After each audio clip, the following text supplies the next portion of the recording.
Welcome to another podcast of the current situation Manchester United.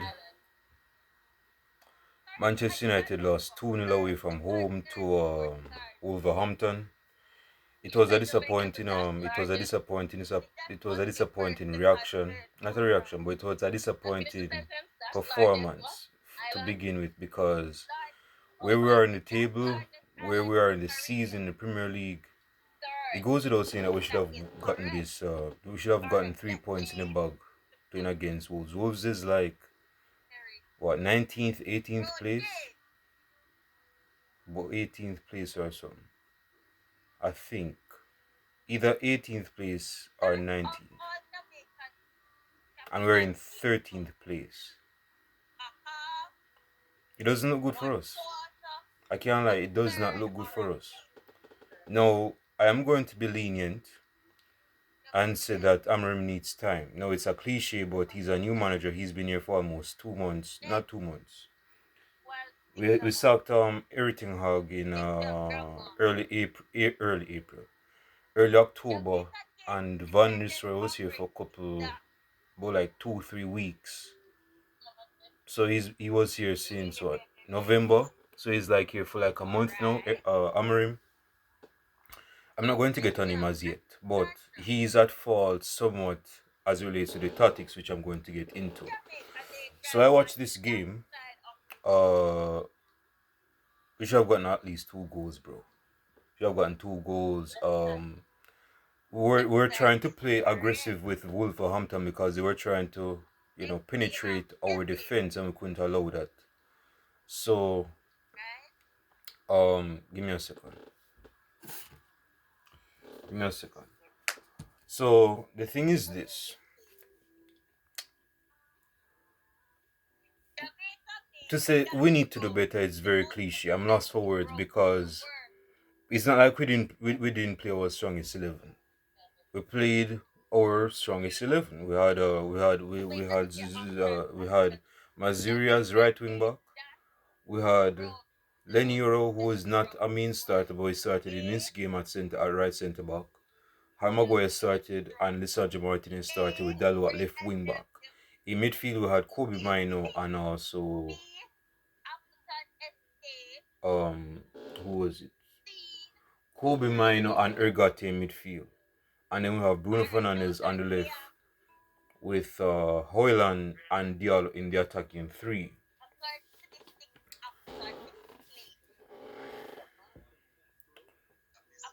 We should have gotten way more out of this game, bro.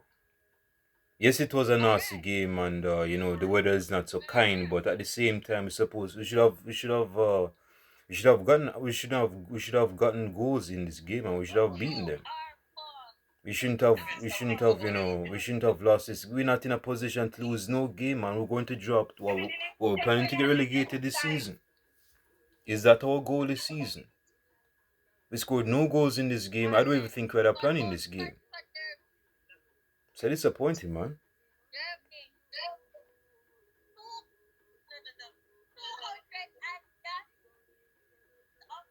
First goal. So apparently, Anana lost his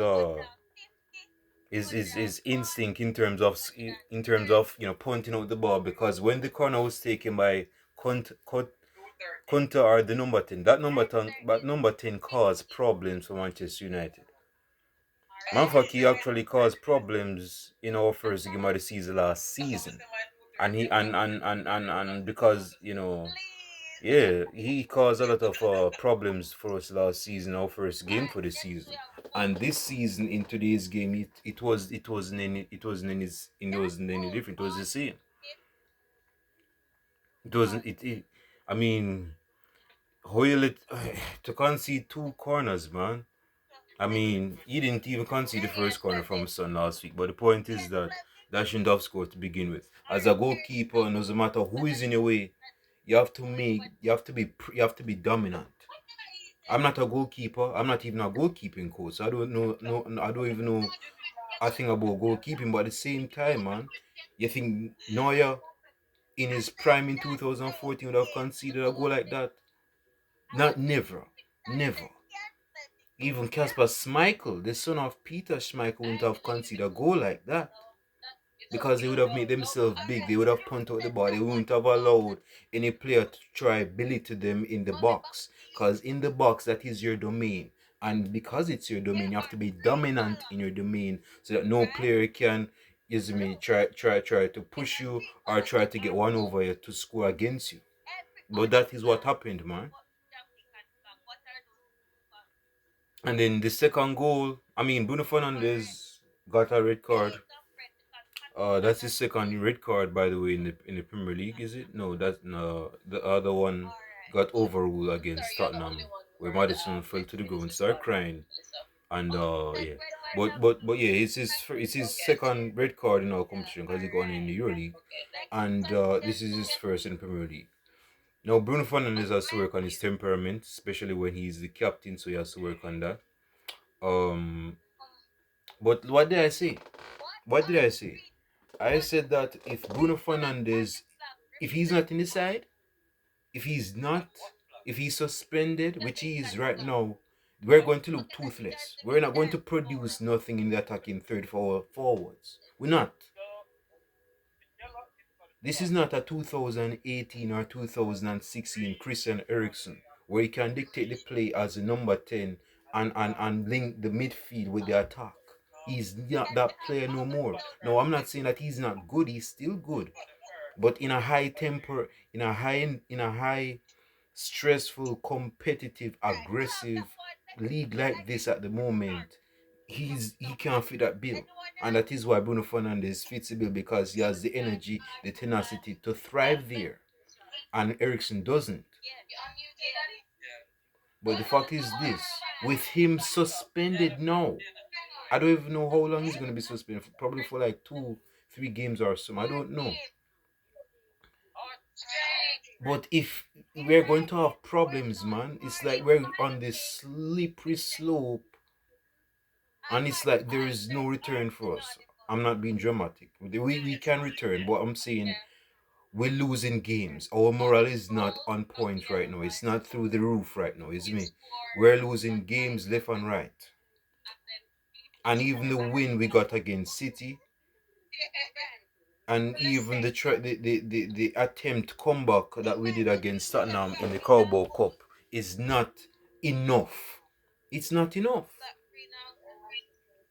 We have to assert ourselves in these games, man. We can't be acting as if we're on top and we're leading the table by like 35 points. And the second and the gap between the first place and the second place is 35 points. We can't do that. So with Bruno Fernandes out, we're going to lack that creativity in our midfield. Unless Amram can put the pieces together and find out who can suit the number 10 position in favor of us getting goals, man.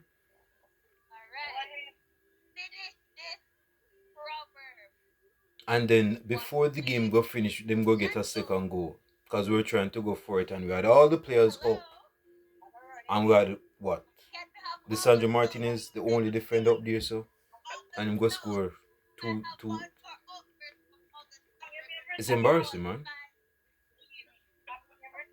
Whatever Amram achieved in Portugal, none of that is going to fly. And it's funny I said that in Portugal because we played against, you could say a minor Portugal side. But at the same time, whatever he succeeded in, that can't fly in England. That will never fly in England, and you have seen it. This Brazilian lost what 3, 4 games now as manager. Not that it's entirely on his fault. Not that it's entirely on his fault, but he's at fault at the same time because he's the manager. So he has to take accountability, responsibility for the loss, the game that he lost. So he's a part of that reason. He's not the sole reason, but he's a part of it. He's inexperienced. Yeah, he's still 39. He's still in his diapers, still learning his craft, that type of stuff. But he has to find that sweet spot. I like I said, I'm not the biggest endorser of the 3-4-3. If you were to ask me what's the effectiveness of using the 3-4-3 in the Premier League in the today's Premier League era, I would say there's a slim chance, but at the same time, I've been proven wrong because Conte got away with it like 7 years back or something. But see, that was because nobody else used the 3-4-3. I noticed when in Conte's second season, he started catching hell. The second season syndrome. Why? Because other Premier League sides have caught onto it. They have adapted to this style of play. They have adapted to its system.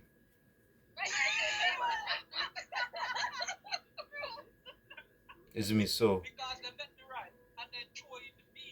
We'll have to see how he's going to work with this 3-4-3, man.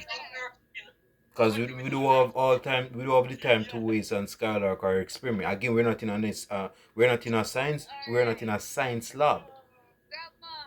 If he's going to experiment in training. That's why training exists. See which players are supposed to play in which position as players.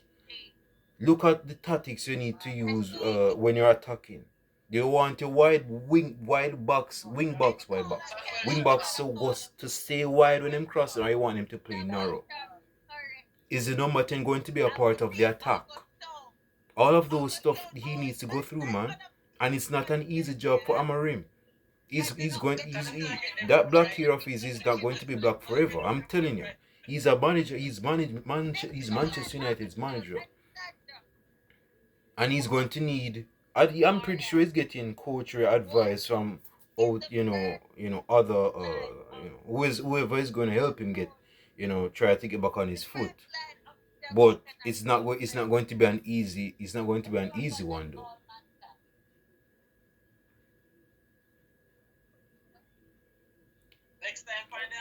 Xerxes came on, Ganacho came on. Not much they did, to be honest. Christian Eriksen came on. I mean, we can't be losing this game, man. Seriously. I hope I'm making sense, man. We shouldn't be losing this game, bro. Like, seriously, I'm just lost for words because I had the hopes of us beating Wolverhampton away from home. I didn't even think that some side in 19th place or 18th place would put us in our place today and get 3 points off us. Now we will have what? A negative 3 goal difference right now. We're in, I think, either 14th. God forbid we're in 15th. But you were either in 30. We're still in 13th by the grace of God, or we're in 14th place. In any case, we should not be in this place in the first place. We should have been in the top 6 at least, or top 10.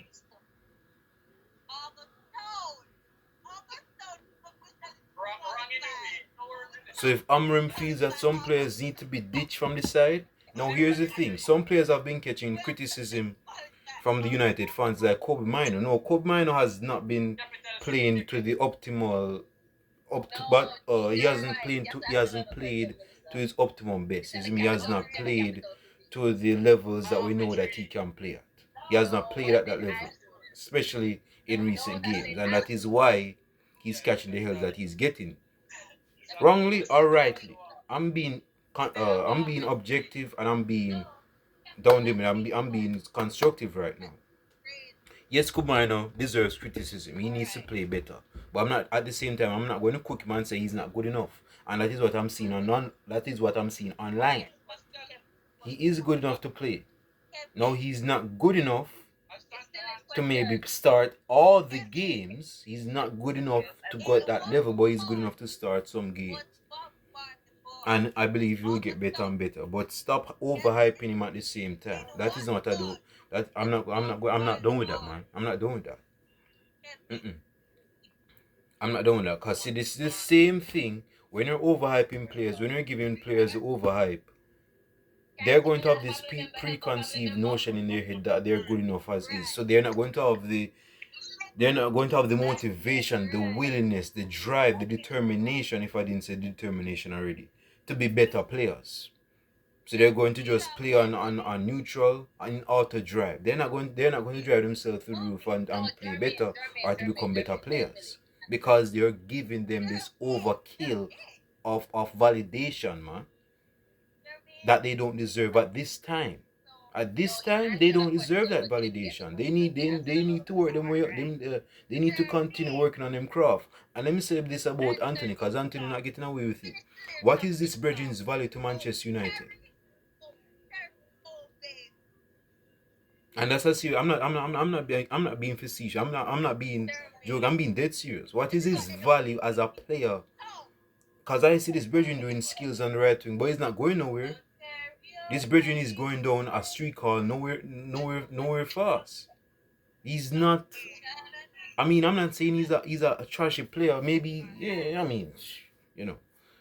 But for Manchester United, he's not a good player. The Premier League does not suit him.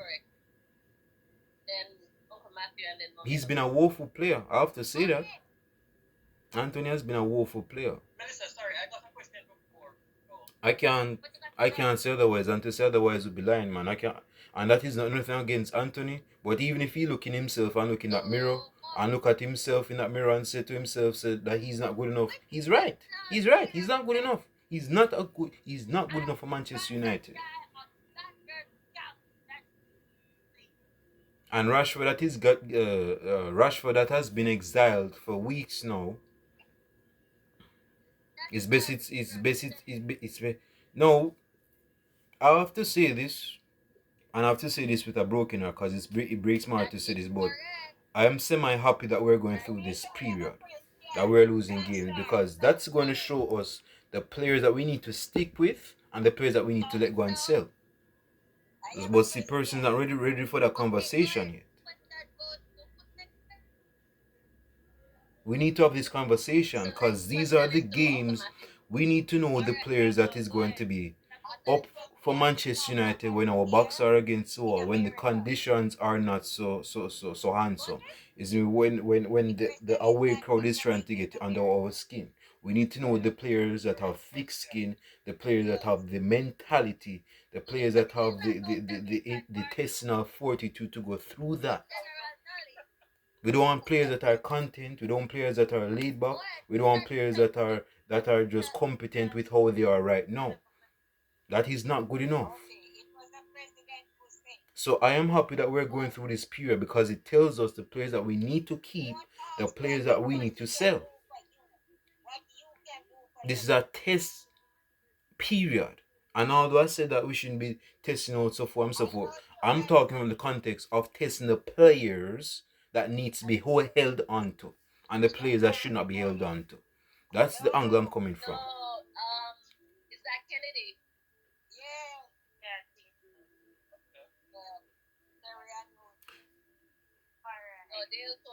Leave your comments down below in the comment section.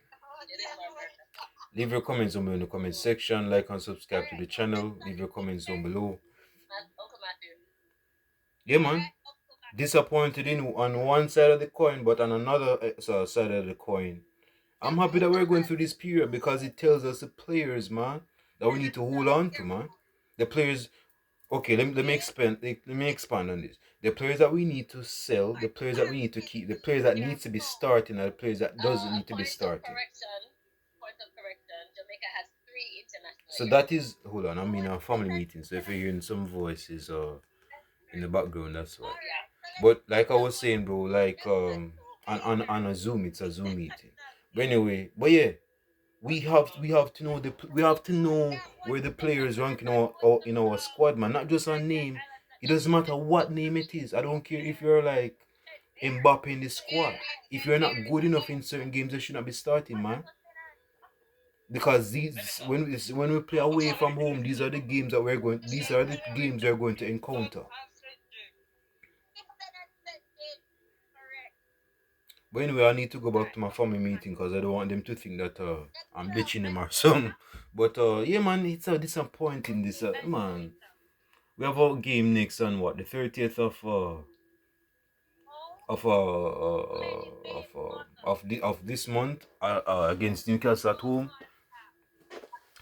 Well, in another light, I would say it's a win for Manchester United. But the way we're playing right now, we have to see it, man.